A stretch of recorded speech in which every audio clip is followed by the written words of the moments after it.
فأقمت في المدينة المنورة 5 أيام ما ذقت ذواقا আমি আল্লাহর হাবিবের নূরের শহর মদিনাতুল মুনাওয়ারাতে 5 দিন থাকলাম। আমার কাছে কোনো টাকা পয়সা ছিল না। 5 দিন আমি আমার জিহ্বায় কোনো খাদ্য দিতে পারি না।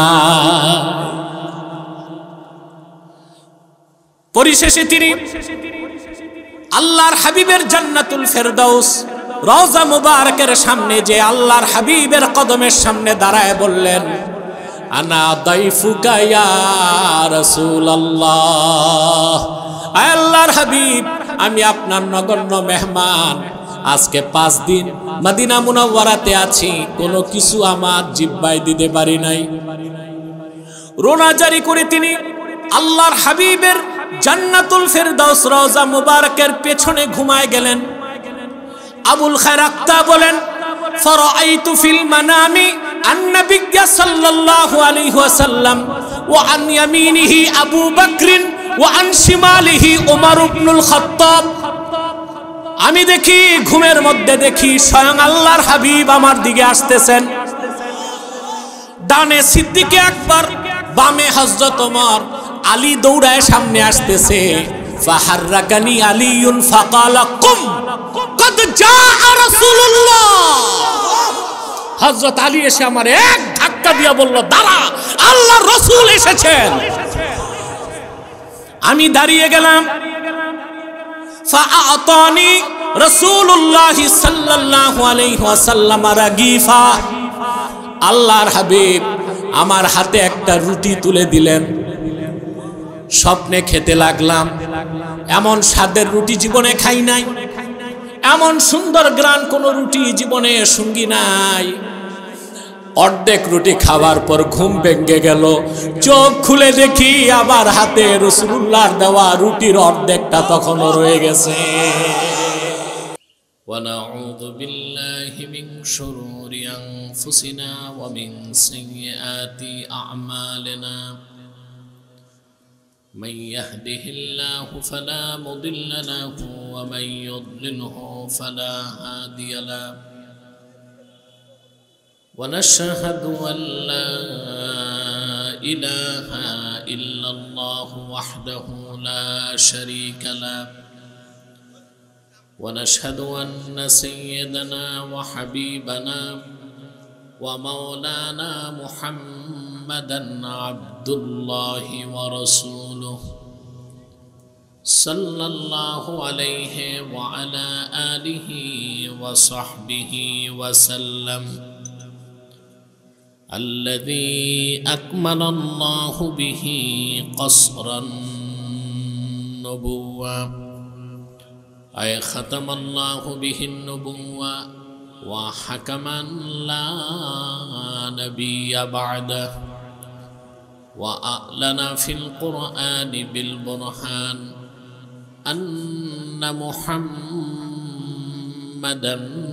صلى الله عليه وسلم خاتم النبيين والمرسلين الذي أرسله بالحق بشيرا ونذيرا وداعيا إلى الله بإذنه وسراجا منيرا فقد قال الله تعالى في كلامه المجيد والفرقان الحميد أعوذ بالله من الشيطان الرجيم بسم الله الرحمن الرحيم يريدون أن يطفئوا نور الله بأفواههم ويأبى الله إلا أن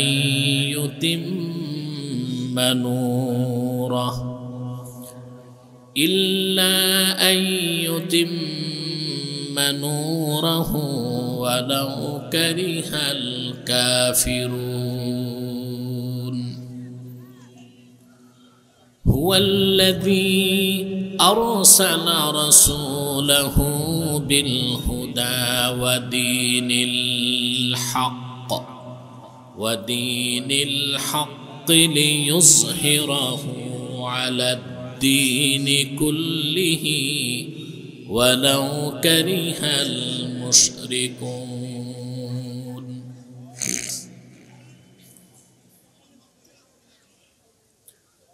সাদাকাল্লাহুল আযীম ওয়া সাদাকা রাসূলুহুন নবিয়্যুল কারীম ওয়া নাহনু আলা যালিকা মিনাশ শাহিদিন ওয়াশ শাকিরিন ওয়ালহামদুলিল্লাহি রাব্বিল আলামিন। ইন্নাল্লাহা ওয়া মালাইকাতাহু ইউসাল্লুনা আলান নবী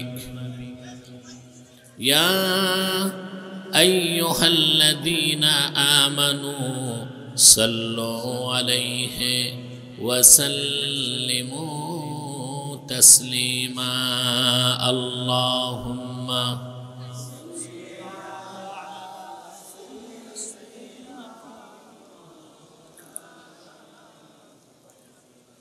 ওয়া আলা আলিহি।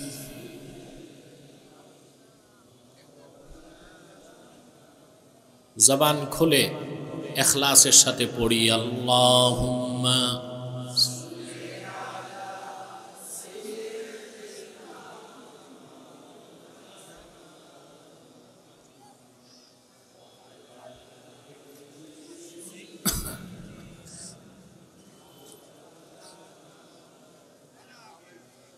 मेरा दिल तड़प रहा है, मेरा जल रहा है सीना,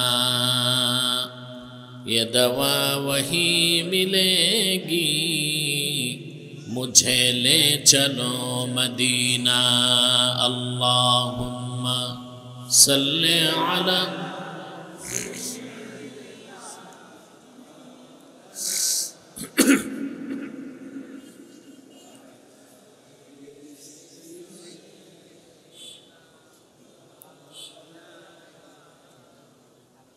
मोहम्मद मुस्तफ़ा नबियों की सरदार है, दोनों जहां की सरकार, आप खातिमुल अंबिया है, सैयदुल अबरार। अल्लाहुम्मा सल्ले अला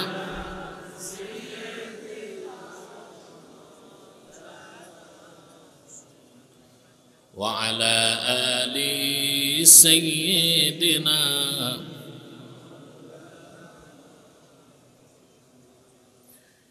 हुवल हबीबुल्लज़ी तुरजा शफ़ाअतुहु लिकुल्लि हौलिन मिनल अहवालि मुक़तहिमी। अल्लाहुम्मा सल्लि अला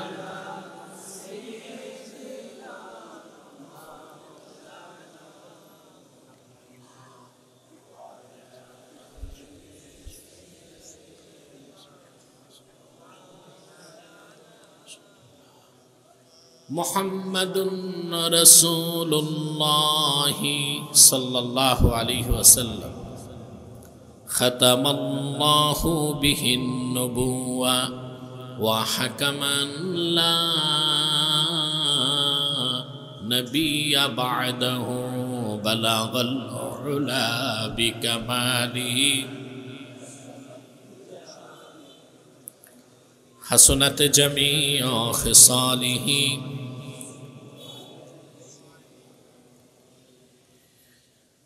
হাদিয়া বাঙ্গাল বাংলাদেশের আধ্যাত্মিক স্থপতি শেখুল মাশায়েখ আল্লামা শাহ সুফি কারামত আলী জৌনপুরী রাহিমাহুল্লাহর ১৫৭তম ওয়াফাত বার্ষিকী উপলক্ষে ওনার মাজার শরীফ প্রাঙ্গণে আয়োজিত আজকের ইসলামী মহাসম্মেলনে উপস্থিত উলামায়ে কেরাম, তুলাবায়ে এজাম, নগর জীবনের চরম ব্যস্ততার মধ্যেও আজকের এই মহতী মাহফিলে যারা উপস্থিত হয়েছেন স্বেচ্ছায় সানন্দে স্বতঃস্ফূর্তভাবে মনের আনন্দে, তাদের সকলকে আমার পক্ষ থেকে হৃদয় নিংড়ানো ভালোবাসা, শুভেচ্ছা এবং অভিনন্দন জ্ঞাপন করছি। সবটুকুন শুকরিয়া আল্লাহ তাআলার জন্যে, যিনি আমাদেরকে এখানে আসার ও বসার তৌফিক মেহেরবানি করে ভিক্ষা দান করেছেন। সেজন্য আসুন আমরা সকলে একবার অবনত চিত্তে হৃদয়ের আবেগ অনুভূতি উজাড় করে সমবেত কণ্ঠে বলি আলহামদুলিল্লাহ।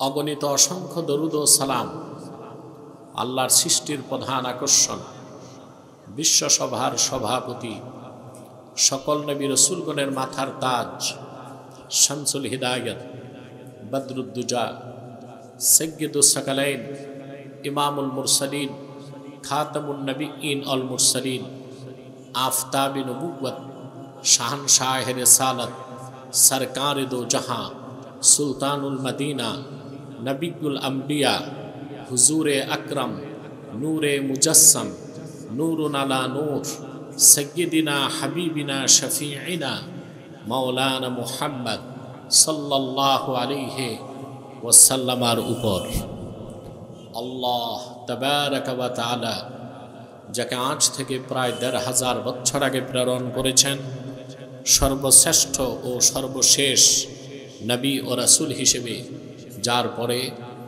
আজ পর্যন্ত পৃথিবীতে অবশ্যই কোনো প্রকার নবী কিংবা রাসূল অবশ্যই আসে নাই, অবশ্যই এখনো নাই, অবশ্যই কিয়ামত পর্যন্ত আসবে না। সম্মানিত সুধী,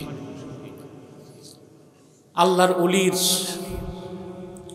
এই ইসালে সব মাহফিলে এসেছেন। আল্লাহ যাদেরকে ভালোবেসেছেন তাদেরকে এখানে আসার সুযোগ দিয়েছেন, ঠিক কিনা? এতে সন্দেহ আছে? আল্লাহ যখন তার কোনো বান্দাকে ভালোবাসেন, আল্লাহ তখন সে বান্দাকে দ্বীনের শিক্ষা দেন। বুখারী শরীফের হাদিস, রাসূলুল্লাহ সাল্লাল্লাহু আলাইহি ওয়াসাল্লাম ইরশাদ করেছেন, মান ইউরিদিল্লাহু বিহি খাইরান ইউফাক্কিহহু ফিদ-দীন ওয়া ইন্নামা আনা কাসিম ওয়াল্লাহু ইউতি। মান ইউরিদিল্লাহু বিহি খাইরান ইউফাক্কিহহু ফিদ-দীন, আই মান ইউরিদিল্লাহু বিহি খাইরান ইয়াজআলহু ফাকিহান ফিদ-দীন।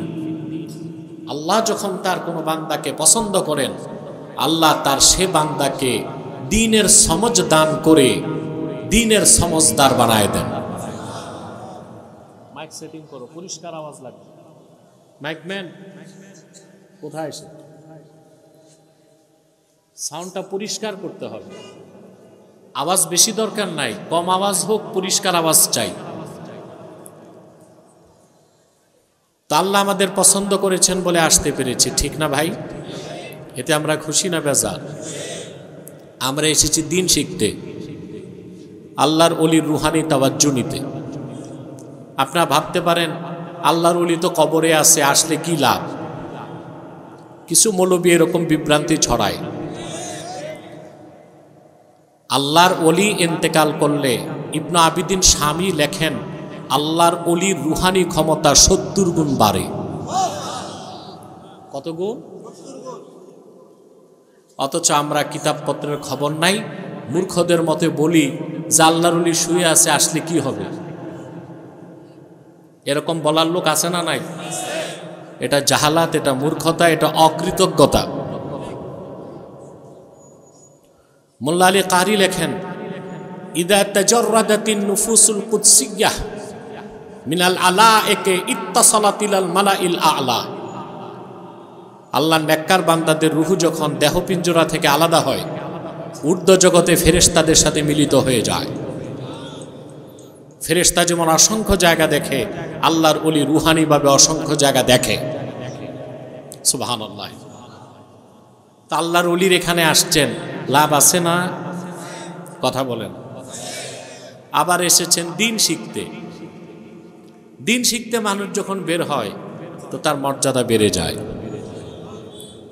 আপনারা দেখেছেন মাটিতে পা রেখে এসেছেন, আদতি আপনারা আল্লাহর রহমতের ফেরেশতাদের ডানার উপর পা রেখে হেঁটে এসেছেন। ওয়া ইন্নাল মালাইকাতা লাতাদউ আজনিহাতাহা রিদান লিতালিবিল ইলম। রাসূলুল্লাহ সাল্লাল্লাহু আলাইহি ওয়াসাল্লাম ইরশাদ করেছেন, আমার কোন উম্মত যখন দিন শিখতে বের হয় রহমতের ফেরেশতা তার পদতলে ডানা বিছায় দেয়। আমরা খুশি সবাই? বেজার শুধু শয়তান।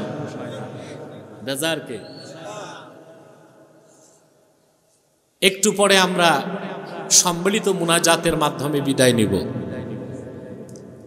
যে নিয়ত ঠিক থাকে মুনাজাত কবুল হবে, গুনাহ মাফ হবে। এতে সবচেয়ে ক্ষতিকার শয়তান কি এটা চায়? শয়তান যেটা চায় আপনি চাইবেন না, আপনি যেটা চান শয়তান চাইবে না। এটাই সত্য না? কথা বলে না। শয়তান ওয়াসওয়াসা দিতে যেন না পারে সেজন্য আপনারা নেক নিয়ত করবেন।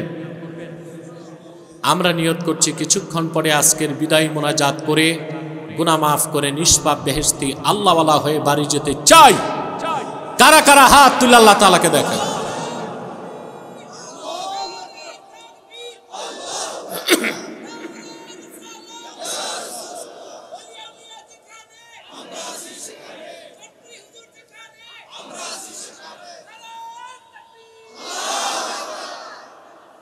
আল্লাহ কবুল করুন, বলুন আল্লাহুম্মা আমিন। যারা দাঁড়িয়ে আছেন আমি আপনাদের কাছে করজোর অনুরোধ করব, দাঁড়িয়ে না থেকে পিছনে যে বসে যান। দাঁড়ানো লোকগুলো বসে গেলে প্যান্ডেলটা ভরপুর হয়ে যাবে। এই নুরানি মাহফিলের প্যান্ডেল যত সুন্দর করবেন আপনার কবর তত সুন্দর হবে। যান, সামনে যান। আপনাদেরকে বলছি, যা দাঁড়িয়ে আছেন আপনারাও যান। আজকে আমরা তেলাওয়াত করেছি সূরা তাওবা থেকে। বলুন তো কোন সূরা? দুটো আয়াত, 32 এবং 33। এই দুটো আয়াতকে কেন্দ্র করেই কিছু কথা আমি আপনাদেরকে শোনাবো ইনশাআল্লাহ। আমাদের বাংলাদেশে অধিকাংশ মুসলমান জীবনের চেয়ে বেশি ইসলামকে ভালোবাসে, কিন্তু পূর্ণাঙ্গ দিন ইসলামের পরিচয় অনেকেরই জানা নাই। ঠিক কিনা? আমার দিকে তাকান।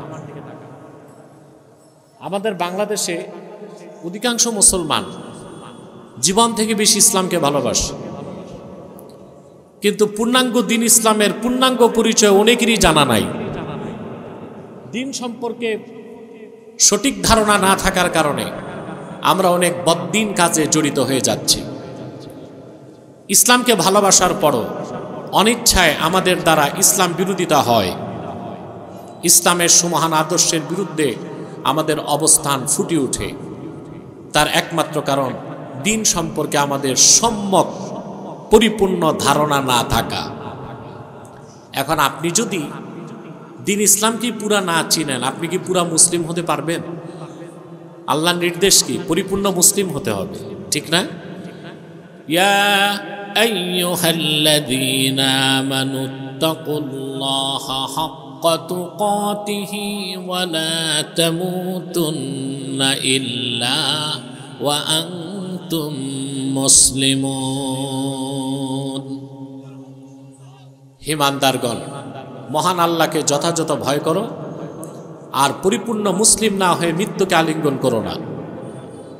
অন্যত্র বলেন, ইয়া আইয়ুহাল্লাযীনা আমানু দুখুলু ফিস-সিলমি কাফা ওয়া লা তাত্তাবিউ খুতুওয়াতিশ শাইতান ইন্নাহু লাকুম আদুউম মুবিন।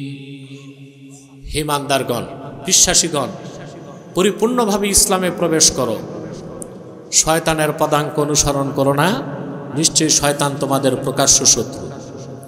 তো পরিপূর্ণভাবে ইসলামে প্রবেশ করতে হলে ইসলামের পরিপূর্ণ জ্ঞানটা তো থাকতে হবে। কথা বলেন, ইসলামকে যদি না চিনেন আপনি কি পুরা ইসলাম গ্রহণ করতে পারবেন? আসুন আজকে দিন ইসলামের কিছু পরিচয় আমরা কোরআন কারীম থেকে গ্রহণ করব। আল্লাহ রাব্বুল আলামিন বলেন, ইউরিদুনা আন ইউতফিউ নূরাল্লাহি বিআফওয়াহিহিম ওয়া ইয়াবাল্লাহু ইল্লা আন ইউতিম্মা নূরাহু ওয়ালাউ কারিহাল কাফিরুন। কাফেরেরা চায়, মুশরিকরা চায়, অবিশ্বাসীরা চায় তাদের মুখের ফু দিয়ে আল্লাহর নূরকে নিভায় দিবে। বলেন নাউজুবিল্লাহ। ওয়া ইয়াবাল্লাহু ইল্লা আন ইউতিম্মা নূরাহ, আর আল্লাহ তার নূরকে পরিপূর্ণতা দান করা ছাড়া অন্য কিছুকে অস্বীকার করেছেন, অর্থাৎ অবশ্যই তিনি তার নূরকে পরিপূর্ণতা দান করবেন। ওয়ালাউ কারিহাল কাফিরুন, যদিও বা কাফেররা তা অপছন্দ করে। হুয়াল্লাযী আরসালা রাসূলাহু বিল হুদা ওয়া দীনিল হক, তিনি মহান আল্লাহ যিনি আপন রসূল বন্ধু মুহাম্মদ সাল্লাল্লাহু আলাইহি ওয়াসাল্লামকে প্রেরণ করেছেন হেদায়েতের সাথে আর মহা সত্য দ্বীন সহকারে। লিইয়ুযহিরাহু আলাদ-দীনি কুল্লিহি, যেন তিনি আল্লাহর নূর দ্বীন ইসলামকে সকল ধর্মের উপর বিজয়ী করতে পারেন। ওয়ালাউ কারিহাল মুশরিকুন, যদিও বা মুশরিকরা তা অপছন্দ করে। এখন আমরা কিছু ব্যাখ্যা নেব। আল্লাহ তাআলা ইসলামকে বলেছেন নূরুল্লাহ, আল্লাহর নূর। সুবহানাল্লাহ বলবেন। ইসলাম গতানুগতিক কোনো ধর্ম না, এটা সম্পূর্ণ ভিন্ন। ইসলাম হচ্ছে রাসূলুল্লাহ কর্তৃক আনিত, আল্লাহ কর্তৃক প্রেরিত। ইসলাম পুরাটাই হচ্ছে নূর, এবং আল্লাহ ইসলামকে শুধু নূর বলেন নাই, নূরুল্লাহ, আল্লাহ নিজের নূর বলেছেন। সুবহানাল্লাহি বিহামদিহি। কোরআন শরীফের বিভিন্ন জায়গায় আল্লাহ তাআলা ইসলামকে নূর বলেছেন। কি বলেছেন? জোরে বলেন। আল্লাহু ওয়ালিয়্যুল্লাযীনা আমানু ইউখরিজুহুম মিনাজ-যুলুমাতি ইলান-নূর। যারা ঈমানদার তাদের অভিভাবক হচ্ছেন আল্লাহ রাব্বুল আলামিন। আল্লাহ আপন বান্দাদেরকে অন্ধকার সমূহের ভিতর থেকে একটি মাত্র নূরের দিকে বের করে আনেন। ওই নূর কি? ইসলাম। জোরে বলেন। একই কথা আল্লাহ রাব্বুল আলামিন অন্যত্র বলেন, আলিফ লাম রা কিতাবুন আনজালনাহু ইলাইকা লিতুখরিজান নাসা মিনাজ-যুলুমাতি ইলান-নূর। আলিফ লাম রা, মুহাম্মদ সাল্লাল্লাহু আলাইহি ওয়াসাল্লাম, এই কিতাব কোরআন আপনার উপর আমি নাজিল করেছি যেন আপনি গোটা বিশ্বের মানুষকে অন্ধকার সমূহের ভিতর থেকে বের করে একটা মাত্র নূরের দিকে আনতে পারেন। সে নূর কি? জোরে পুরুষের কণ্ঠে।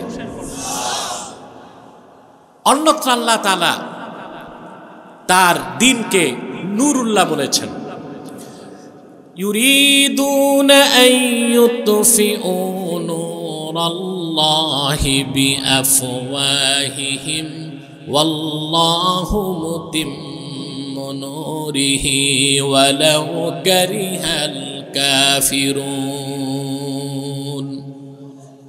কাফেরেরা চায়, মুশরিকরা চায়, অবিশ্বাসীরা চায় তাদের মুখের ফু দিয়ে আল্লাহর নূরকে নিভায় দিবে। অবশ্যই আল্লাহ তার নূরকে পরিপূর্ণতা দান করবেন, যদিও বা তা কাফেররা পছন্দ করে না। সূরা তাওবাতে একই কথা আল্লাহ তাআলা 34 নম্বর আয়াতের মধ্যে ভিন্ন শব্দে বললেন, ইউরিদুনা আন ইউতফিউ নূরাল্লাহি বিআফওয়াহিহিম ওয়া ইয়াবাল্লাহু ইল্লা আন ইউতিম্মা নূরাহু ওয়ালাউ কারিহাল কাফিরুন। কাফেরেরা, মুশরিকেরা, আল্লাহ ও তার রাসূলের শত্রু যারা অবিশ্বাসী, তারা চায় তাদের মুখের ফুৎকার দিয়ে আল্লাহর নূরকে নিভায় দিবে, অথচ আল্লাহ সিদ্ধান্ত নিয়েছেন তার নূরকে অবশ্যই পরিপূর্ণতা দান করবেন।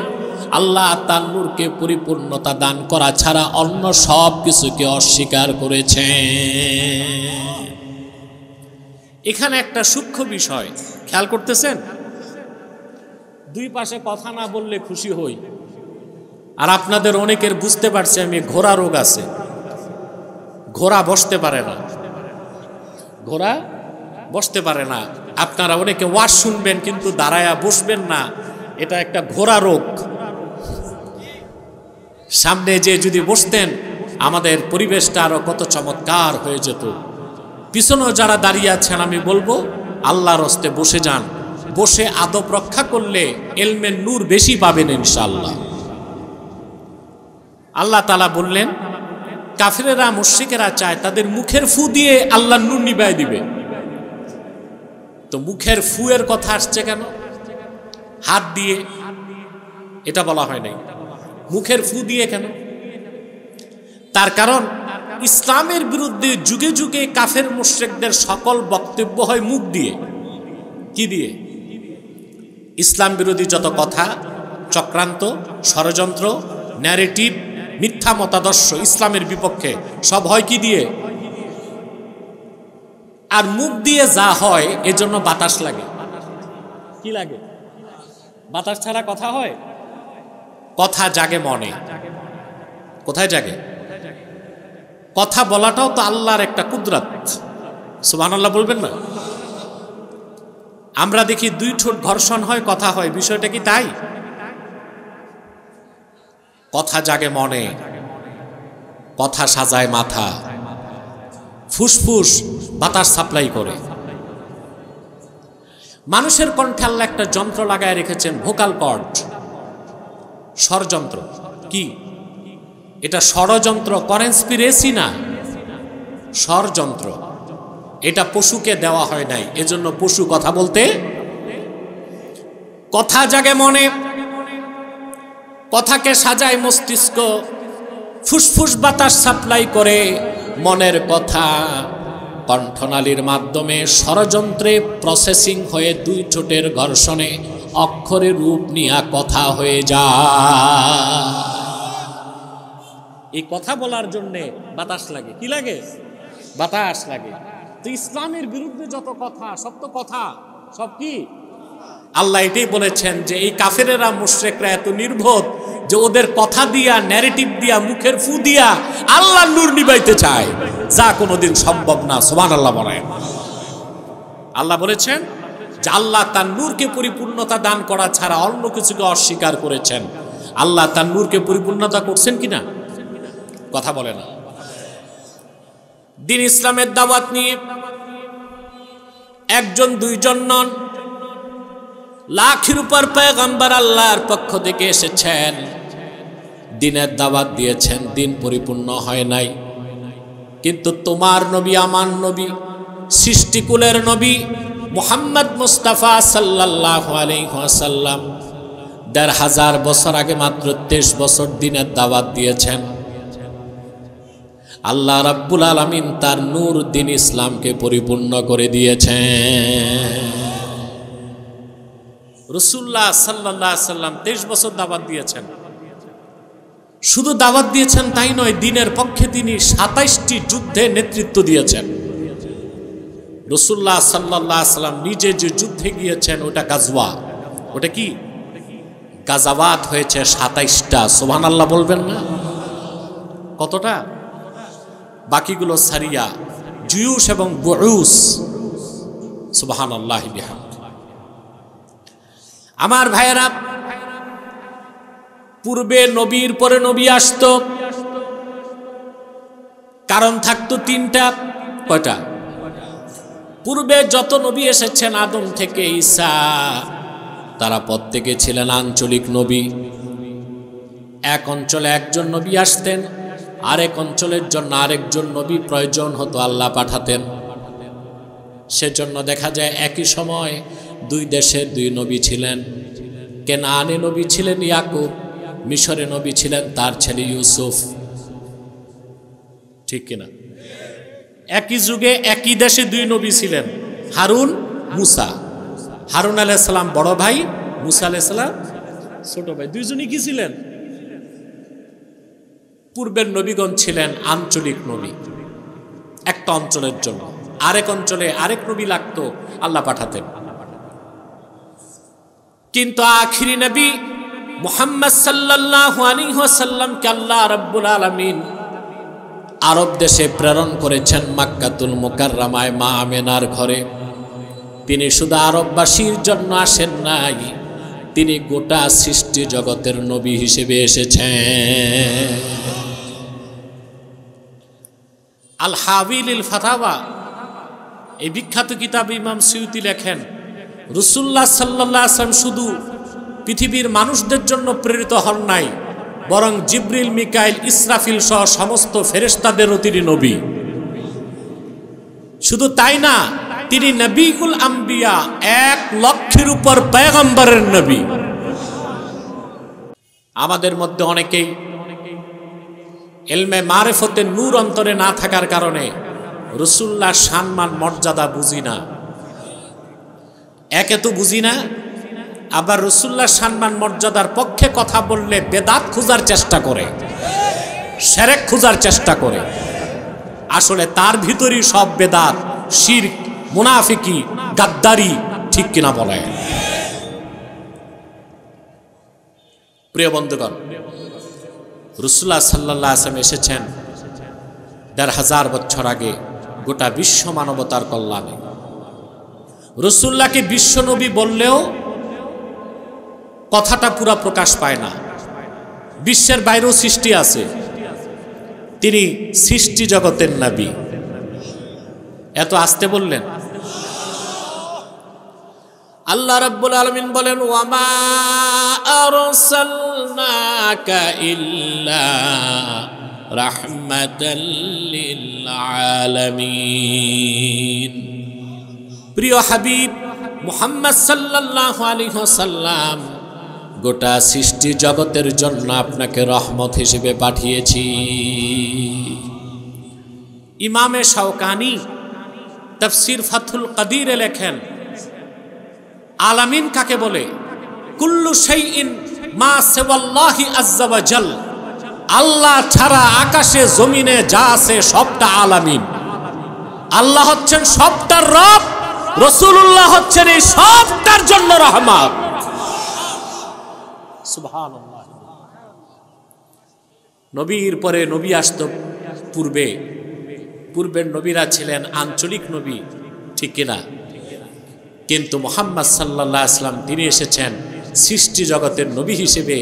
সেজন্য ওনাকে প্রেরণ করে আল্লাহ দ্বীনকে পরিপূর্ণ করে দিয়েছেন, আর নবুয়ত রিসালাতের দরজাকে বন্ধ করে দিয়েছেন। পূর্বে নবীর পরে নবী আসার দ্বিতীয় কারণ থাকত,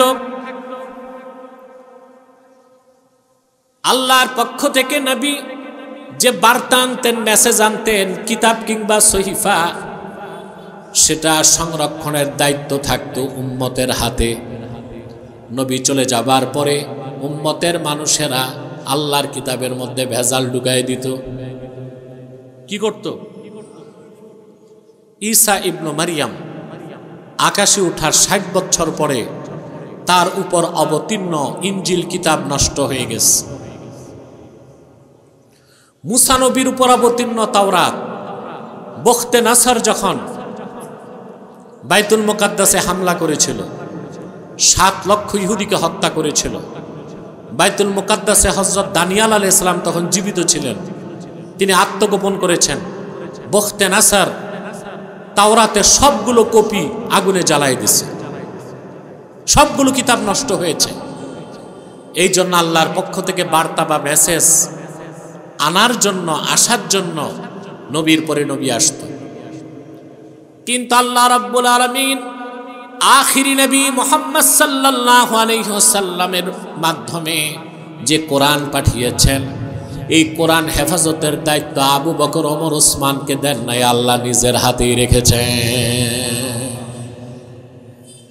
আল্লাহ রাব্বুল আলামিন বলেন, ইন্না নাহনু নাযালনা যিকরা ওয়া ইন্না লাহু লাহাফিজুন। নিশ্চয় কোরআন আমি আমার হাবিব মুহাম্মদ সাল্লাল্লাহু আলাইহি ওয়াসাল্লামের উপর আমি আল্লাহ নাজিল করেছি, আর নিশ্চয় কোরআনকে কিয়ামত পর্যন্ত হেফাজত করার দায়িত্ব আমার হাতে রেখেছি। সেজন্য রাসূলুল্লাহকে প্রেরণ করে আল্লাহ দ্বীনকে পরিপূর্ণ করে দিলেন, আর নবুয়তের রিসালাতের দরজা বন্ধ করে দিলেন।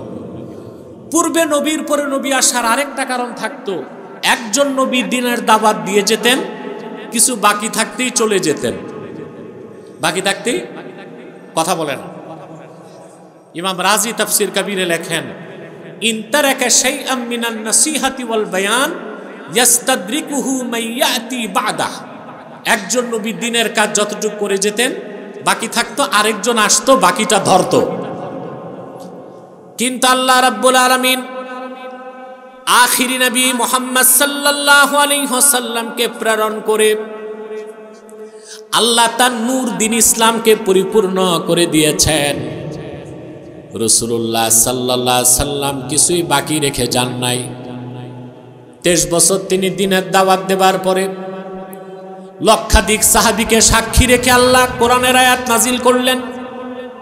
আল্লাহর হাবিব ছিলেন আরাফার ময়দানে বিদায় হজ্জের সময়, আসর নামাজের শেষ সময়, মাগরিব নামাজের কিছু আগে। মুফাসসিরদের মতে আল্লাহর হাবিব দুনিয়া থেকে বিদায় নেবার 3 মাস আগে, আর ইমাম খাজেন বলেছেন 81 দিন আগে। আল্লাহ কোরআন নাজিল করে বললেন, আল ইয়াওমা আকমালতু লাকুম দীনাকুম ওয়া আতমামতু আলাইকুম নি'মাতি ওয়া রাদিতু লাকুমুল ইসলাম দীনা।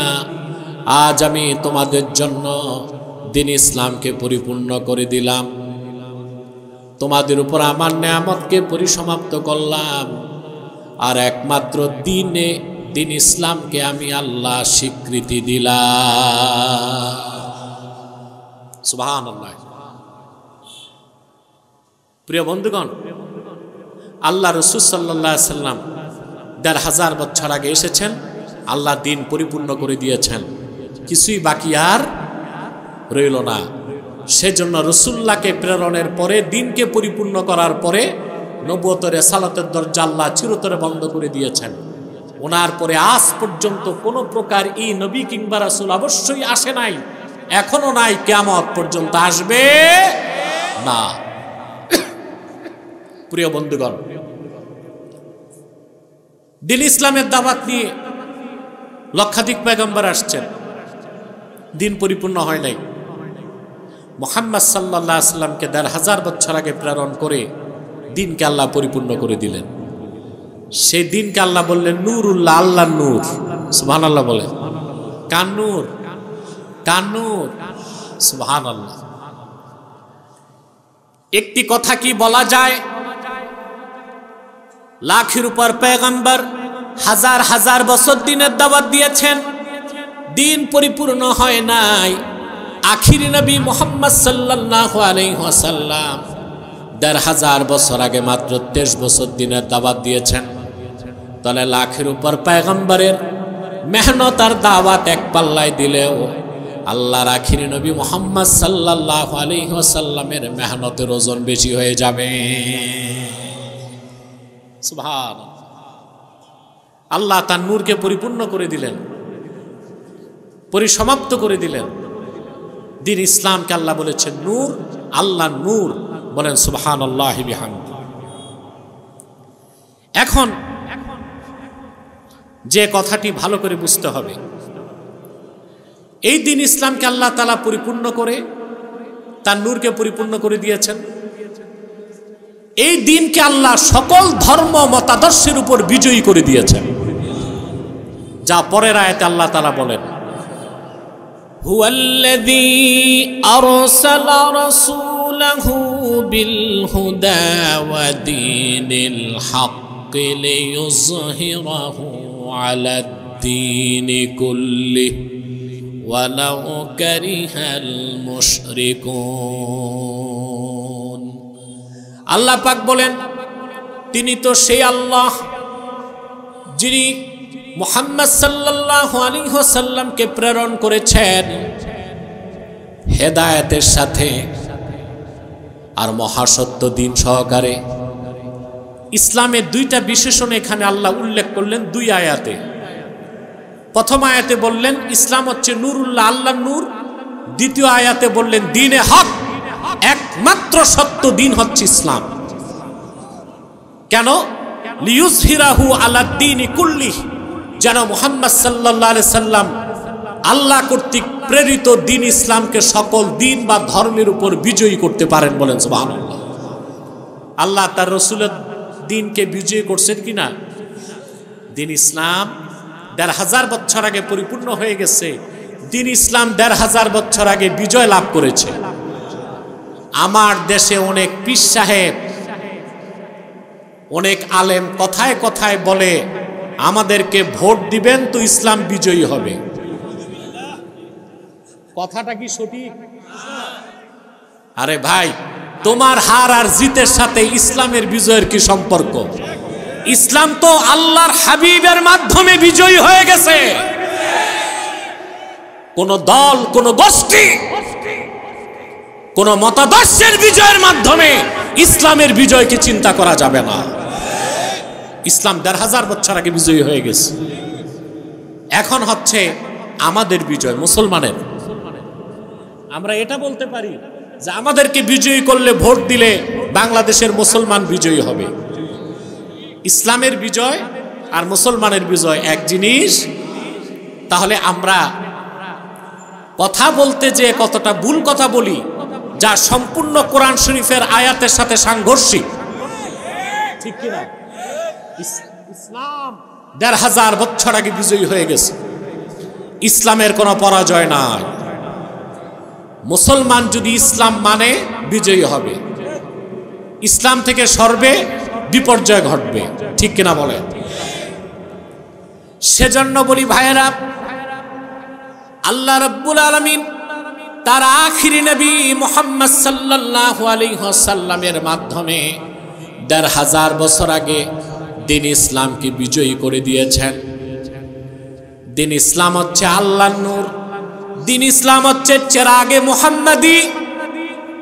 সারা দুনিয়ার কাফের মুশরিক বেঈমান ঐক্যবদ্ধ হয়েও আল্লাহর নূর চেরাগে মুহাম্মাদি দ্বীন ইসলামের এক যাররা পরিমাণ ক্ষতি করতে পারবে না। আমরা ইসলাম মানব, আমরা বিজয়ী হব। ইসলাম ছাড়ব, ধ্বংস হয়ে যাব। আমাদের জয় পরাজয় দিয়ে ইসলামের বিজয়, এটা বলা চরম পর্যায়ের ধৃষ্টতা এবং বেয়াদবি ছাড়া আর কিছু নয়। আমরা যেন রাজনীতি করতে যে ঈমান আকীদা নষ্ট না করি, এটা আমার আহ্বান থাকবে আমার ভাইদের প্রতি। প্রিয় বন্ধুগণ, এখন আসেন, আল্লাহ তাআলা ইসলামকে বলেছেন দ্বীনে হক। কি বলেছেন? এখন দ্বীন অর্থ কি এটা বুঝতে হবে। আমাদের দেশের মানুষ দ্বীনের একটা অর্থ জানে, যে দ্বীন অর্থ ধর্ম। দ্বীন অর্থ কি? আসলে আল্লাহ তাআলা 4টা বিষয় কি দ্বীন বলেছেন। কয়টা বিষয় কি বুঝতেছেন? কয়টা বিষয়? দ্বীন শব্দের একটা অর্থ হচ্ছে জাযা, কর্মফলকে আল্লাহ দ্বীন বলেছেন। যেমন আল্লাহ রাব্বুল আলামিন বলেন আলহামদুলিল্লাহি রাব্বিল আলামিন আর রহমানির রহিম মালিকি ইয়াউমিদ্দিন। আল্লাহ হচ্ছেন মালিকি ইয়াউমিদ্দিন। এখানে দ্বীন অর্থ জাযা। দ্বীন অর্থ কি? পুরস্কার, কর্মফল। অর্থাৎ আল্লাহ পাক হচ্ছেন মালিকি ইয়াউমিদ্দিন, মালিকি ইয়াউমিল জাযা, যেদিন হাসর ময়দানে পুরস্কার দেওয়া হবে ভালো কাজের, খারাপ কাজের তিরস্কার, সেই কর্মফল দিবসের মালিক হচ্ছেন আল্লাহ। দিন শব্দের একটা অর্থ কি? কর্মফল। দিন শব্দের আরেক অর্থ হচ্ছে ইতাআত, বন্দেগী। যেমন আল্লাহ রাব্বুল আলামিন বলেন, ওয়ামা উমিরু ইল্লা লিয়া'বুদুল্লাহা মুখলিসিনা লাহুদ্দীন। পূর্ববর্তী জাতিদেরকে আদেশ করা হয়েছিল এটাই, তারা যেন একমাত্র আল্লাহর ইবাদত করে আর খালেস করে আনুগত্যকে, দিনকে, ইতাআতকে আল্লাহর জন্য। তো দিন শব্দের একটা অর্থ হচ্ছে কর্মফল। দিন শব্দের একটা অর্থ, জোরে বলতে হবে, ইতাআত, আনুগত্য, বন্দেগী। লাকুম দীনুকুম ওয়ালিয়া দিন, শোনেন না কোরআন শরীফের আয়াত? ওখানেও দিন অর্থ ধর্ম না, জাযা। অর্থাৎ কাফেরেরা তোমাদের কর্মের ফল তোমরা পাবে আর আমার কর্মের পুরস্কার আমি আল্লাহর কাছে পাবো। 16 বছর বাংলাদেশে বিগত জালেমের সময় ধর্মনিরপেক্ষতাকে জায়েজ করার জন্যে লাকুম দীনুকুম ওয়ালিয়া দিন এই আয়াতের অপব্যাখ্যা করা হয়েছে, হয়েছে না? বলা হতো ধর্ম যার যার। আল্লাহ বলছেন লাকুম দীনুকুম ওয়ালিয়া দিন, সহিহ আল বুখারী। শুনছেন এগুলো? ওখানে দিন অর্থ ধর্ম না কর্মফল? কর্মফল, কর্মফল। দিন শব্দের একটা অর্থ হচ্ছে কর্মফল, দিন শব্দের একটা অর্থ হচ্ছে ইতাআত, বন্দেগী। দিন শব্দের আরেক অর্থ হচ্ছে ঈমান। ঈমানকে আল্লাহ দিন বলেছেন, কুল আতুআল্লিমুনাল্লাহা বিদীনিকুম ওয়াল্লাহু ইয়া'লামু মা ফিস সামাওয়াতি ওয়া মা ফিল আরদ। প্রিয় হাবিব মুহাম্মদ সাল্লাল্লাহু আলাইহি ওয়াসাল্লাম, আপনি আরাবী বেদুইনদেরকে বলেন, আতুআল্লিমুনাল্লাহা বিদীনিকুম, আই আতুআল্লিমুনাল্লাহা বিঈমানিকুম। তোমাদের অন্তরে ঈমান আছে না নাই, তা কি তোমরা আল্লাহরে শিখাতে চাও নাকি? তিনি তো আকাশ ও জমিনের সব কিছু জানেন। এখানে দিন অর্থ ঈমান। কয়টা অর্থ পেলাম? কর্মফল, আনুগত্য, ঈমান। আল্লাহ তাআলা দ্বীনের আরেক অর্থ নিয়েছেন জীবন বিধান। আল্লাহ বলেন, ওয়া মাইয়াবতাগি গায়রাল ইসলামি দীনান ফালাই ইউকবালা মিনহু ওয়া হুয়া ফিল আখিরাতি মিনাল খাসিরিন। আর যে হতভাগা মুহাম্মদ সাল্লাল্লাহু আলাইহি ওয়াসাল্লামের আনিত দিনকে গ্রহণ করবে না, ইসলামকে দিন হিসেবে গ্রহণ করবে না, তার কোনো সৎকর্ম আল্লাহর কাছে কবুল হবে না, সে ক্ষতিগ্রস্ত কাফেরদের কাতারেই থেকে যাবে। দিনের কয়টা অর্থ পেলাম? দিনের একটা অর্থ কর্মফল, আরেকটা অর্থ বন্দেগী, আরেকটা অর্থ ঈমান, আরেকটা অর্থ জীবন বিধান। এখানে আল্লাহ যে বলেছেন, ওয়াল্লাযী আরসালা রাসূলাহু বিল হুদা ওয়া দীনিল হক, এখানে দ্বীনে হক হচ্ছে ইসলাম, যেটাকে জীবন বিধান হিসেবে আল্লাহ তাআলা স্বীকৃতি দিয়েছেন, মনোনীত করেছেন। বলেন সুবহানাল্লাহ। এই দিনকে আল্লাহ বিজয়ী করেছেন তার হাবিবের মাধ্যমে ১৫০০ বছর আগে। এই দিন ইসলাম ছাড়া অন্য কোন তন্ত্রমন্ত্র মতবাদকে বিশ্বাস করলে আপনি মুসলমান হতে পারবেন না। আমাদের দেশে দিন ইসলাম সম্পর্কে অনেক বিভ্রান্তি আছে। আমি 3টা বিভ্রান্তির কথা বলবো। ইসলাম সম্পর্কে সঠিক ধারণা নাই আমাদের। একদল ডানপন্থী বুদ্ধিজীবী বের হইছে এখন বাংলাদেশে। আগে ছিল নাস্তিক বুদ্ধিজীবী, এরা হচ্ছে আস্তিক বুদ্ধিজীবী। এরা কি নাস্তিক না আস্তিক, তবে মুসলিম না। নাস্তিক না আস্তিক, তবে মুসলিম না। এরা মানুষকে উদ্বুদ্ধ করে, ঢাকা বিশ্ববিদ্যালয়ের ছাত্রদের ব্রেন ধোলাই করে যে আমরা সুফিবাদী ইসলাম বিশ্বাস করি। নাউজুবিল্লাহ বলবেন না? তাহলে কি বোঝা যায় ইসলামের ভার্সন আছে, প্যাটার্ন আছে? মানুষ যেটা বানায় সেটার ভার্সন থাকে, মানুষ যেটা বানান সেটার প্যাটার্ন থাকে।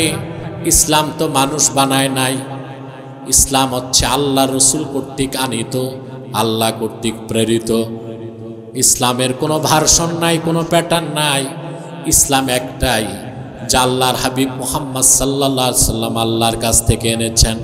সেই ইসলামের মূল সনদ হলো 30 পারা কোরআন। ইসলাম চিনতে হবে কোরআন দিয়ে, ইসলাম চিনতে হবে সুন্নাহ দিয়ে। কিন্তু যে বুদ্ধিগুলো ইসলাম নিয়ে অপব্যাখ্যা করছে, তারা তো ইসলাম শিখে নাই কোরআন হাদিস থেকে, পড়ে আসছে ইউরোপ আমেরিকা থেকে। খ্রিস্টান পণ্ডিতরা ইসলাম সম্পর্কে যা অপব্যাখ্যা, ভুল ইতিহাস শুনাইছে, সেটাই মাথায় ইনস্টল করে বাংলাদেশে এসেছে, আর এসে আমার দেশের মানুষকে গুমরাহ পথভ্রষ্ট করছে। ঠিক কিনা বলে? এক বুদ্ধিজীবী আছে ঢাকায়, নামটা বললাম না, কিম্ভূত কিমাকার, এত বড় দাড়ি, ওই দাড়ি দিয়া ঝাড়ু দেওয়া যাবে। 3 ইঞ্চি মোটা মোষ, মাথায় লম্বা টুপি, আলিগড়ি পায়জামা, পিছনে সরস্বতীর মূর্তি, সামনে লালনের বেহালা। চিনছেন? ছাত্রদের ব্রেন ধোলাই করছে। এ বলে, এই শয়তানটা বলেছে আমরা আরবের ইসলাম মানি না। আরবের ইসলাম ছাড়া ইসলাম আছে? নিশ্চিত এই বক্তব্যের কারণে সে কাফের হয়ে গেছে। ওমান শাক্কা ফি কুফরিহি ফাহুয়া কাফির। এই কুফরিতে যে সন্দেহ করবে সেও তো কাফের। আমাদের অবস্থানকে আমরা ঠিক রেখেছি। বিগত জালেমের 16 বছরে কোন নাস্তিক ভারতপন্থী বুদ্ধিজীবীকে বিনা চ্যালেঞ্জে ছেড়ে দেয় নাই। 5ই আগস্টের পর থেকে মার্কিন যুক্তরাষ্ট্রের দালাল বুদ্ধিজীবীদেরকে বিনা চ্যালেঞ্জে ছেড়ে দেয় না। অবস্থান ঠিক রাখতে হবে। আলেমদের প্রতি এদেশের মানুষের ট্রাস্ট চলে যাচ্ছে। তারা আগে একরকম, এখন আরেক রকম। এটা চলবে না। ওলামায়ে কেরামের অবস্থান হবে সর্বোচ্চ ট্রাস্টের জায়গা। তাদের কথার মধ্যে কোনো পলিটিক্যাল ইন্টেনশন থাকবে না, ইকোনমিক্যাল ইন্টেনশন থাকবে না। একমাত্র দিনের পক্ষে তারা কথা বলবে, আল্লাহ তার রসুলের সন্তুষ্টির জন্য। এটাই যদি আমাদের ওলামায়ে কেরামের মিশন হয়, মানহাজ হয়, এই বাংলাদেশে আজ হোক আর কাল হোক ইসলামী রাষ্ট্র প্রতিষ্ঠিত হবে। কেউ আটকাতে পারবে না, কেউ থামাতে পারবে না। প্রিয় বন্ধুগণ, তো ইসলামের কোনো ভাগ নাই, ইসলাম একটাই। ওরা ইসলামকে ভাগ করে ইসলামী রাজনীতির কথা বললে বলে এটা পলিটিক্যাল ইসলাম। এখন ইসলামী কি রাজনীতি নাই? হানাফি, শাফি, মালিকি, হাম্বলি 4 মাযহাব একমত। আসিয়াসাতুল ইসলামিয়া জুজউল ইসলাম আল্লাযী লা ইয়াতাজাজ্জা। ইসলামী রাজনীতি ইসলামের অংশ, ইসলাম থেকে তা আলাদা করা যায় না। তবে সেটা সোশ্যালিজম, কমিউনিজম, ডেমোক্রেসি নয়। সেটা হচ্ছে ইমামে হোসেন যেই রাজনৈতিক আদর্শ প্রতিষ্ঠায় রক্ত দিয়েছেন, খিলাফত আলা মিনহাজিন নবুওয়া। আমরা সেটা বিশ্বাস করি। ইসলামী রাজনীতি বিশ্বাস করতেই হবে, হবে কিনা? এখন ইসলামী রাজনীতির কথা বললে বুদ্ধিজীবীরা বলে এটা তো পলিটিক্যাল ইসলাম। জিহাদের কথা বললে বলে এটা রেডিক্যাল ইসলাম। আর এক জায়গায় বসে, খানকায় বসে তসবিহ পড়ো, এটা সুফিবাদী ইসলাম। এটা নিয়ে তাদের কোনো সমস্যা নাই। ওরা এটাই চায়, আলেম ওলামা পীর মাশায়েখ খানকায় বসে তসবিহ পড়বে, সমাজ রাষ্ট্র আমরা চালাবো, কি হলো না হলো এগুলো দেখার দায়িত্ব আলেমদের না। আমরা সময় সময় তাদের মাদ্রাসার বোর্ডিং এ টাকা দিব, যাকাত দিব, হাদিয়া দিব। আলেমরা এরকম হবে নাকি? ইসলামী রাজনীতি পূর্ণাঙ্গ ইসলাম নয়, পূর্ণাঙ্গ ইসলামের অংশ। ঠিক কিনা? জিহাদ ফি সাবিলিল্লাহ পূর্ণাঙ্গ ইসলাম নয়, পূর্ণাঙ্গ ইসলামের অংশ। তরিকত, তাসাউফ, এলমে মারিফাত পূর্ণাঙ্গ ইসলাম নয়, পূর্ণাঙ্গ ইসলামের অংশ। ইসলামকে বিভক্ত করা যায় না, ইসলামের কোনো বিভাজন নাই, ইসলামের কোনো ভার্সন নাই। ইসলাম ভাগ হয় না, মুসলমান ভাগ হতে পারে। ইসলামের কোনো ভাগ, বিভক্তি, বিভাজন নাই। ইসলামের মূল বিষয়গুলো হচ্ছে তিনটা: ঈমান, ইসলাম, ইহসান। ঈমান, ইসলাম, ইহসান। ঈমানের মধ্যে বিশ্বাসের সব বিষয়, ইসলামের মধ্যে শরীয়তের সব বিষয়, আর ইহসান হচ্ছে একনিষ্ঠ চিত্তে আল্লাহর ইবাদত করা। আল ঈমান ওয়াল ইসলাম ওয়াল ইহসান ফামাজমুউ হাযিহি সালাসা আদ-দ্বীন। ঈমান, ইসলাম, ইহসান তিনে মিলে দ্বীন ইসলাম। বলেন সুবহানাল্লাহ। তিনে মিলে ইসলাম পূর্ণাঙ্গ জীবন বিধান, এটাকে ভাগ করা যায় না। বলেন সুবহানাল্লাহ। এতটুকু বুঝলেন? এখন আসেন, একমাত্র সমাধানও ইসলাম। ইসলাম ছাড়া অন্য কোনো কিছু থেকে ভালো নেওয়া যাবে, এটা বুঝছেন? জি না, বুঝাইতে হবে। আমাদের দেশে অনেক স্কলার আছে, তারা স্লোগান দেয়।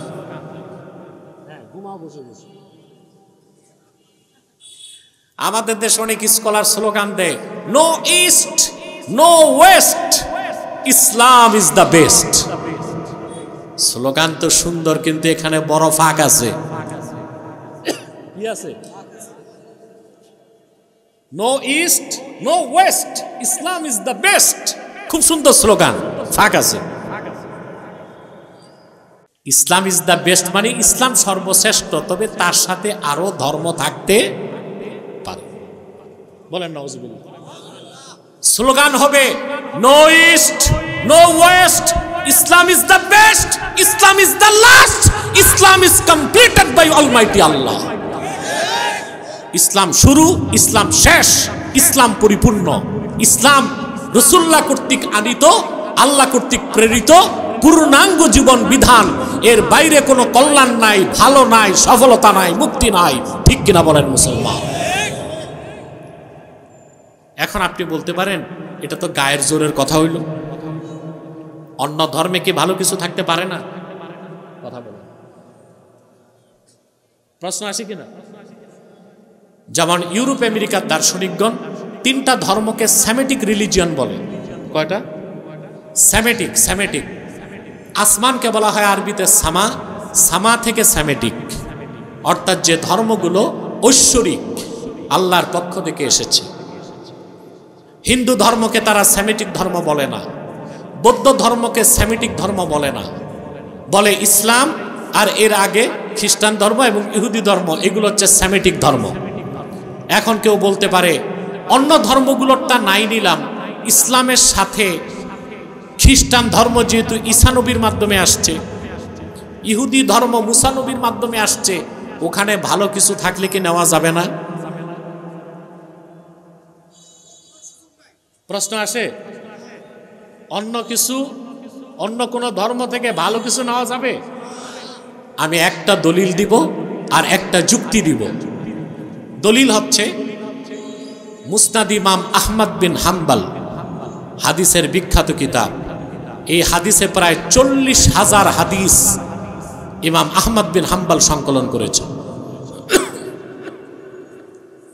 হযরত ওমর রাদিয়াল্লাহু তাআলা আনহু তিনি একদিন আল্লাহ রসুলের সামনে উপস্থিত হলেন। ওনার ডান হাতে কতগুলো কাগজ, ডান হাতে কি কাগজের মধ্যে তাওরাত কিতাবের মূল বক্তব্য লেখা। আল্লাহর হাবিব বললেন, ওমর তোমার হাতে কি? তিনি বললেন, ইয়া রাসূলুল্লাহ সাল্লাল্লাহু আলাইহি ওয়াসাল্লাম,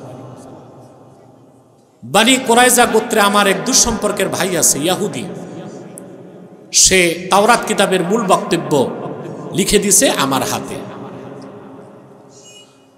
তাওরাত কিতাবের বক্তব্য হযরত ওমরের হাতে শোনার সঙ্গে সঙ্গেই আল্লাহর হাবিব সাল্লাল্লাহু আলাইহি সাল্লাম রাগান্বিত হলেন। আল্লাহর হাবিবের নূরের চেহারা মোবারকে গোসা ফুটে উঠল।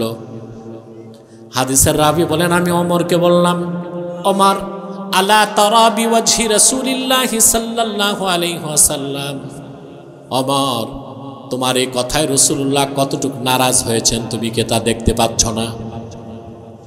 হযরত ওমর বলেন, সঙ্গে সঙ্গে আমি আল্লাহর হাবিবের সামনে হাঁটু গেড়ে বসে গেলাম আর পড়তে লাগলাম, রাদিতু বিল্লাহি রাব্বা ওয়া বিল ইসলামি দীনা ওয়া বি মুহাম্মাদিন সাল্লাল্লাহু আলাইহি ওয়াসাল্লাম রাসূলা। আল্লাহর হাবিবের রাগ কমে গেল। তারপর আল্লাহর হাবিব আমাকে বললেন, ওমর শোনো,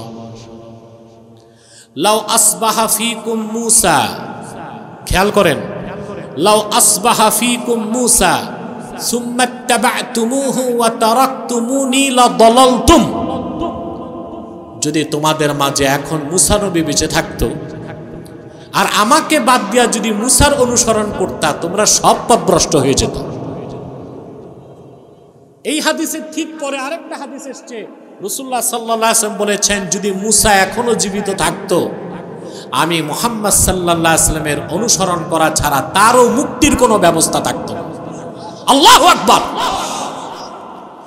তাহলে মুসলমান, যেখানে ইসলাম আসার পরে মূসা নবীর তাওরাত কিতাবের কোনো কিছু নেবার সুযোগ নাই, এখন যে ইহুদি ধর্ম, এটার সাথে মূসা নবীর কোনো সম্পর্ক নাই, খ্রিস্টান ধর্মের সাথে ঈসা নবীর সম্পর্ক নাই, মূসার উপর অবতীর্ণ তাওরাত নাই, ঈসার উপর অবতীর্ণ ইনজিল নাই, যেটা আছে ওল্ড টেস্টামেন্ট, নিউ টেস্টামেন্ট তথা কথিত বাইবেল, ওখানে দূরবীন দিয়া খুঁজলেও আমার আল্লাহর একটা কথাও পাওয়া যাবে না। এখন ইসলামের সাথে ওই সব ধর্ম থেকে ভালো কিছু নেবার সুযোগ আছে? এবার একটা যুক্তি দেই, দিব? আপনার বাঙালি তো যুক্তিতে খুব পছন্দ করে, ঠিক না? হ্যাঁ, সময় কত মুয়াজ্জিন সাহেব? 1 ঘন্টা হয়ে গেছে, আর 15-20 মিনিট কষ্ট দিব ইনশাল্লাহ, ঠিক আছে? কার কার কষ্ট হবে না হাত তুলে দেখান।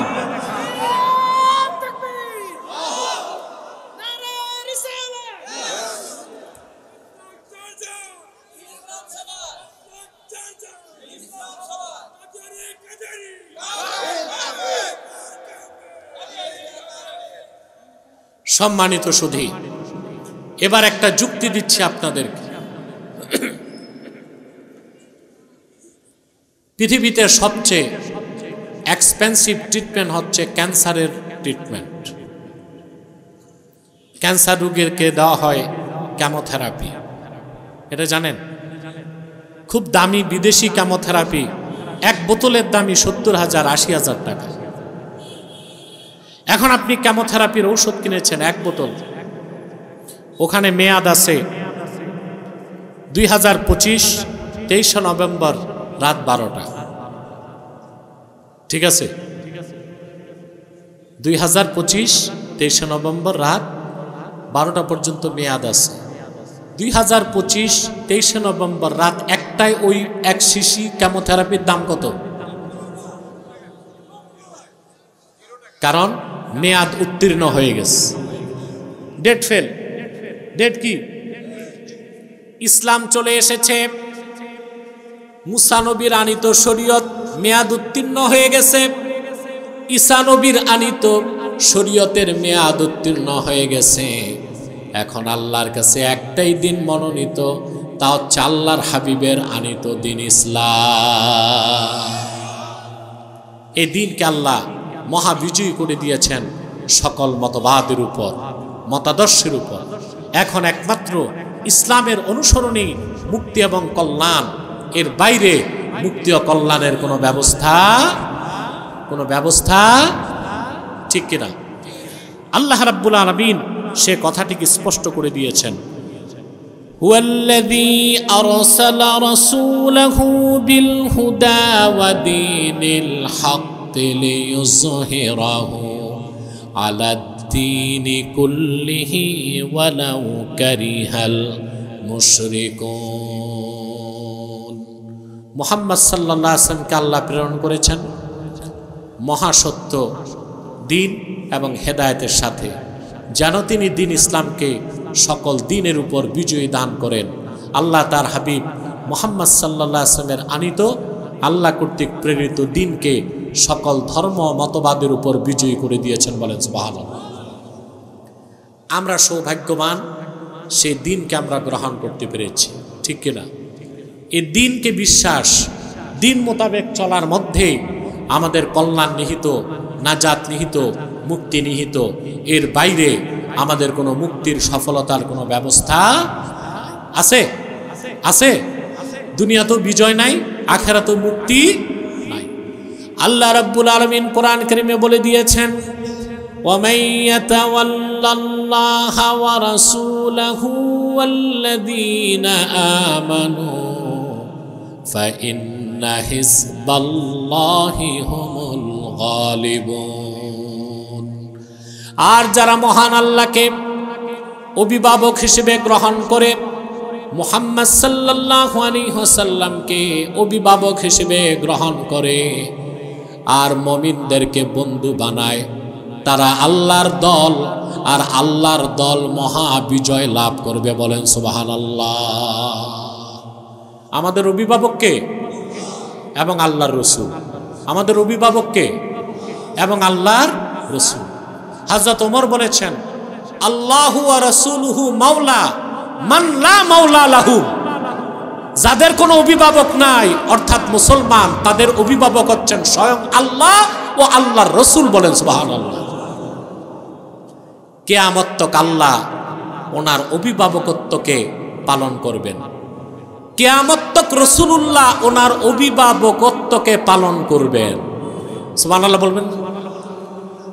মুসা নবী বিদায় নিয়েছেন, বনি ইসরায়েলের অভিভাবকত্ব আর নেন নাই। ঈসা নবী আকাশে উঠেছেন, বনি ইসরায়েলের অভিভাবকত্ব নেন নাই। কিন্তু মুহাম্মদ সাল্লাল্লাহু আলাইহি ওয়াসাল্লাম ১৫০০ বছর আগে দুনিয়ার থেকে বিদায় নিয়েছেন। হায়াতুন নবী হিসেবে জান্নাতুল ফেরদাউস রওজা মুবারকে বিশ্রাম নিয়েছেন। তিনি এক মুহূর্তের জন্য উম্মতে মুহাম্মদীর অভিভাবকত্ব ছাড়েন নাই। সুনান বাজ্জারের হাদিস, আল্লাহর হাবিব বলেছেন, সাহাবীরা শোনো, আমি দুনিয়া থেকে বিদায় নেবার পর কোনো শোক করবা না, শোকের কোনো কারণ থাকবে না।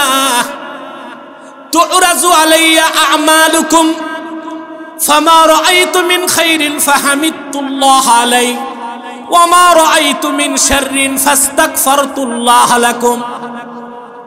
তোমাদের প্রত্যেক মুমিনের আমল আমি রাসূলকে দেখানো হবে। যখন আমি দেখব তোমরা নেক আমল করছো, আমি আল্লাহর প্রশংসা করব। আর যখন দেখব তোমরা গুনাহে লিপ্ত, আমি তোমাদের জন্য আল্লাহর কাছে ক্ষমা চাইব। এক মুহূর্তের জন্য রাসূলুল্লাহ সাল্লাল্লাহু আলাইহি ওয়াসাল্লাম উম্মতের অভিভাবকত্বকে ছাড়েন নাই। সুবহানাল্লাহ কইবেন না মুসলমান? ওয়াফাউল ওয়াফা। আমাদের দেশের মৌলবী সাহেবদের সমস্যা, দার্সি কিতাব ছাড়া আর কিতাবই পড়ে না, এটা বড় সমস্যা। আর দার্সি কিতাবটাও পুরা পড়ে না। ওয়াফাউল ওয়াফা বি আখবারি দারিল মুস্তাফা, সৌদি আরবের মারওয়া থেকে ছাপা, 1381 পৃষ্ঠায় ঘটনা এসেছে। আবুল খায়ের আক্তা রাহমাতুল্লাহ বলেন, আমি হজ করতে গেলাম, হজে যে মদিনা মুনাওয়ারাতে গেলাম, শুনতেছেন? فأقمت في المدينة المنورة 5 أيام ما ذقت ذواقا। আমি আল্লাহর হাবিবের নূরের শহর মদিনাতুল মুনাওয়ারাতে 5 দিন থাকলাম। আমার কাছে কোনো টাকা পয়সা ছিল না। 5 দিন আমি আমার জিহ্বায় কোনো খাদ্য দিতে পারি না। পরিশেষে তিনি আল্লাহর হাবিবের জান্নাতুল ফেরদাউস রওজা মুবারকের সামনে যে আল্লাহর হাবিবের কদমের সামনে দাঁড়ায় বললেন, আনা দাইফুকা ইয়া রাসূলুল্লাহ, আয় আল্লাহর হাবিব, আমি আপনার নগণ্য মেহমান। আজকে 5 দিন মদিনা মুনাওয়ারাতে আছি, কোনো কিছু আমার জিহ্বায় দিতে পারি নাই, রোনা জারি করে তিনি আল্লাহর হাবিবের জান্নাতুল ফেরদাউস রওজা মুবারকের পেছনে ঘুমায় গেলেন। আবুল খায়র আক্তা বলেন, ফারাআইতু ফিল মানামি আন-নাবিয়্য সাল্লাল্লাহু আলাইহি ওয়াসাল্লাম ওয়া আন ইয়ামিনিহি আবু বকর ওয়া আন শিমালিহি ওমর ইবনুল খাত্তাব। আমি দেখি, ঘুমের মধ্যে দেখি স্বয়ং আল্লাহর হাবিব আমার দিকে আসতেছেন। ডানে সিদ্দিকে আকবর, বামে হযরত ওমর। আলী দৌড়ায় সামনে আসতেছে। ফাহাররাকানি আলিয়ুন ফাকালা কুম কদ জাআ রাসূলুল্লাহ। হযরত আলী এসে আমার এক ধাক্কা দিয়া বলল, দাঁড়া, আল্লাহর রাসূল এসেছেন। আমি দাঁড়িয়ে গেলাম। ফাআতানি রাসূলুল্লাহ সাল্লাল্লাহু আলাইহি ওয়াসাল্লাম রাগীফা। আল্লাহর হাবিব আমার হাতে একটা রুটি তুলে দিলেন। স্বপ্নে খেতে লাগলাম। এমন স্বাদের রুটি জীবনে খাই নাই, এমন সুন্দর গ্রান কোন রুটি জীবনে সঙ্গী নাই। অর্ধেক রুটি খাওয়ার পর ঘুম ভেঙে গেল। চোখ খুলে দেখি আবার হাতে রাসূলুল্লাহর দেওয়া রুটির অর্ধেকটা তখনও রয়ে গেছে।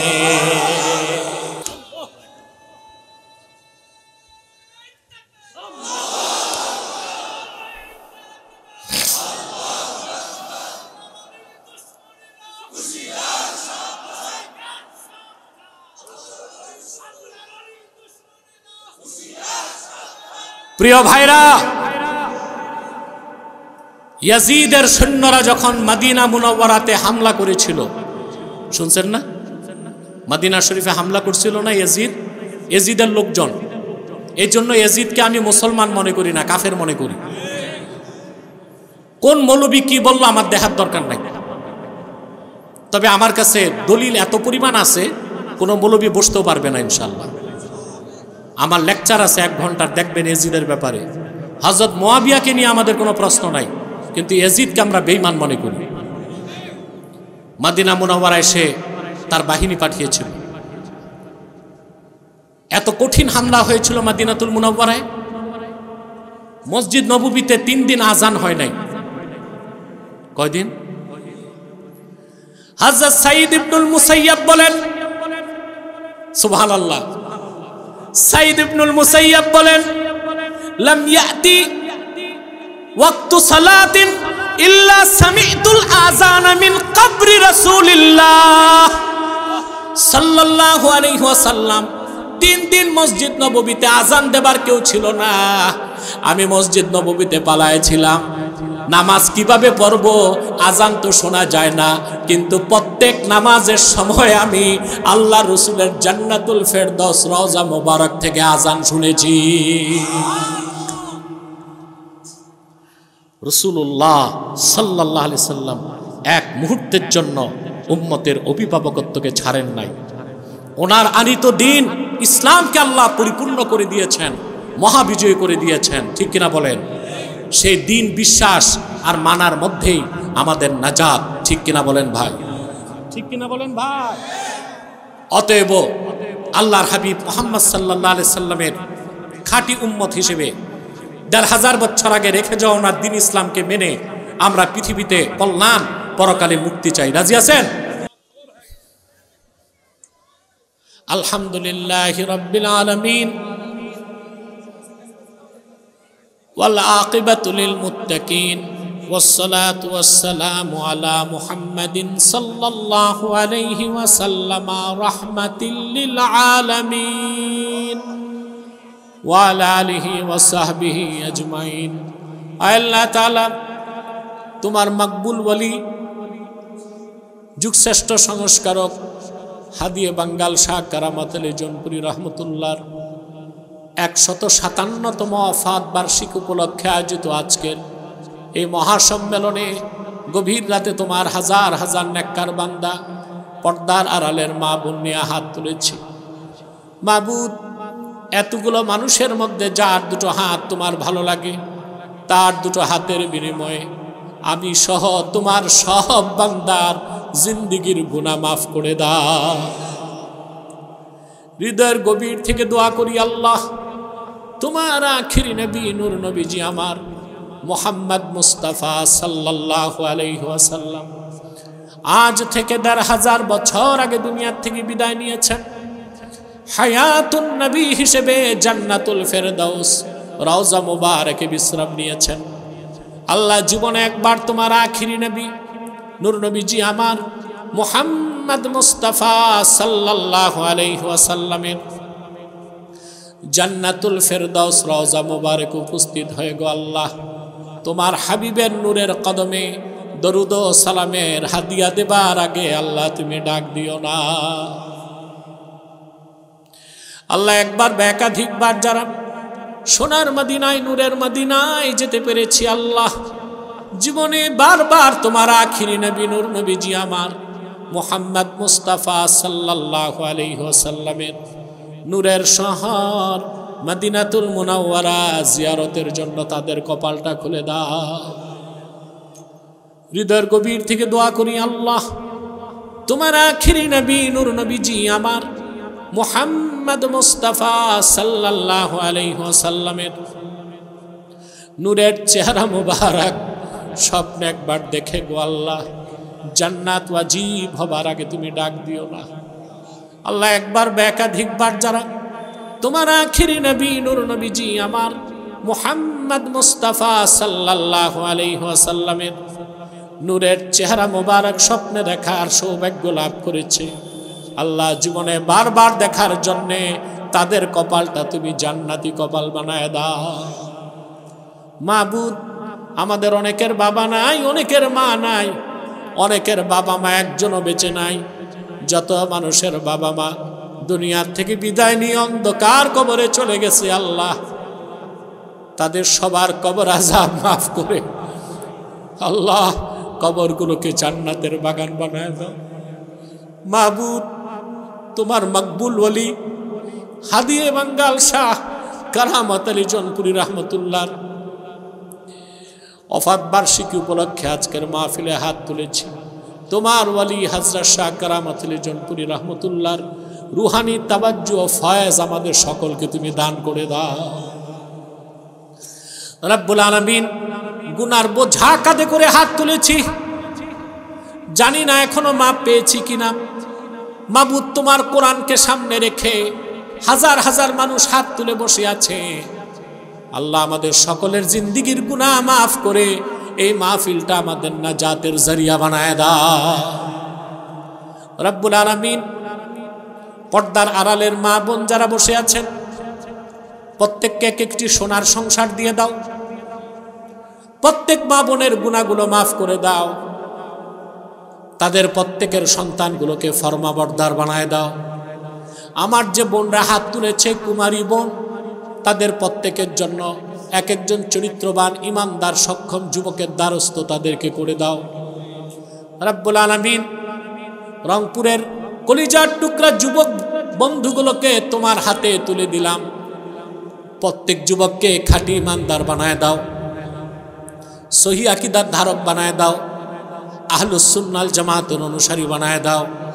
প্রত্যেক যুবককে খাতমে নবুয়ত আন্দোলনের সৈনিক বানায় দাও, নামাজি বানায় দাও।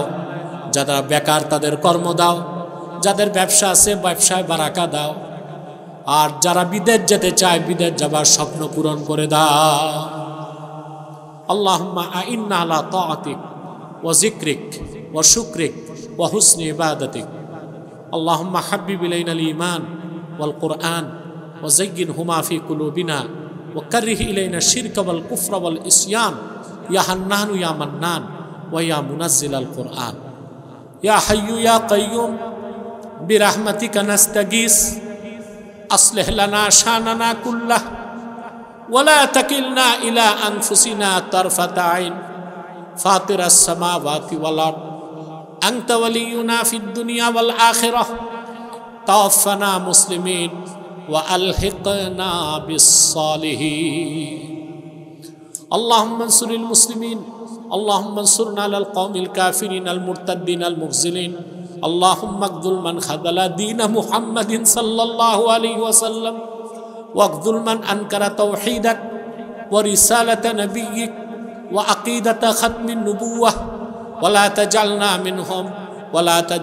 منهم ولا تجعلنا منهم اللهم ثبت أقدامنا على دينك وصرف قلوبنا إلى طاعتك اللهم افتح لنا أبواب العنايات والكرامات والبركات اللهم انصر المسلمين الفلسطين والغزة وانصرهم نصرا عزيزا وارزقهم رزقا حلالا طيبا اللهم طهر بيت المقدس من نجس اليهود الصهيوني اللهم طهر بيت المقدس من نجس اليهود الصهيوني اللهم طهر بيت المقدس من نجس اليهود الصهيوني واجعل لهم من لدنك سلطانا نصيرا ودمر ديار اليهود الصهيوني وخرب بيوتهم وزلزل أقدامهم وضيق صدورهم وسود وجوههم يا رب كل شيء ومليكه نسألك بعزتك يا الله ভাইরা আমার একটি মিনিট সময় ছেড়ে দিলাম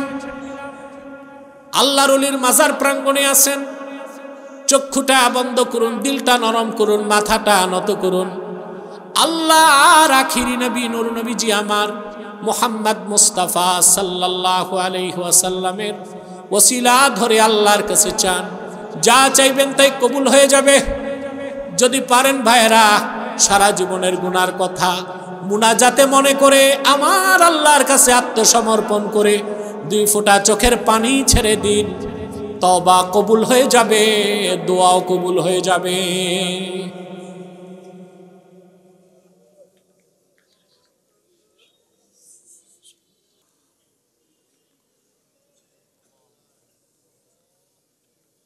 বাবার জন্য মায়ের জন্য দোয়া করেন তওবা করেন মুনাজাতে আল্লাহর কাছে কান্না করেন আপনাদের খাস দোয়া নেক দোয়া বলে ফেলেন কয়েক সেকেন্ডে